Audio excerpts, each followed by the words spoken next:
Did you know that the number one reason people reach out to a sex therapist is because of low desire or lack of sex? So I wanted to talk about this a little bit today and give you guys some insight in case this is impacting you or a partner of yours. One of the really important things to keep in mind is that, first of all, we all have different sex drives. So there's just gonna be different levels. It doesn't mean there's something pathological about somebody having a lower sex drive. But secondly, what I often find with people is that, our sex drive is kind of like a car. You can think of it like a car where we have the accelerator and we have the brake. And the accelerator seems like it would be important, but really if the brake is on, the car's not going anywhere, right?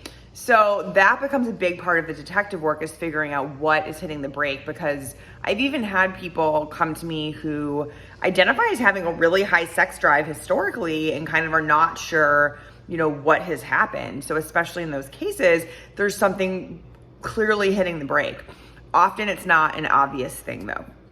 So I also want to remind people that sex is so holistic that it could be an emotional thing, it could be a stressor, it could be a physical or medical thing, it could be a relational thing. So there's so many different things to explore.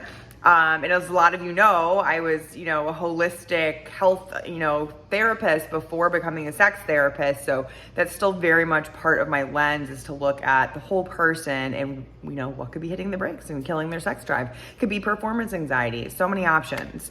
The other thing I wanted to mention is the two types of desire for sex. So we have spontaneous desire, which just kind of arises organically, and then we have responsive desire. So the responsive desire can seem, but is not, like a lack of interest in sex. And so basically what that means is that person just needs some kind of sexual stimuli to activate their sex drive. And so if they're not getting that, it might seem like they're not interested in it. The other thing to understand is, what are those stimuli for that person?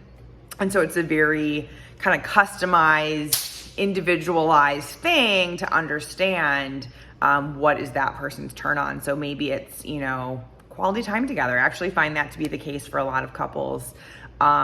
Maybe it's, being relaxed. Maybe it's watching something sexy on TV, or your partner doing some kind of, kind gesture for you. So there's so many different options of what it could be. It could be something, kinkier. It could be something romantic. It could be just something generally kind. But taking the time to understand that about your partner and to know, and yourself, honestly, and to know that might be what's going on.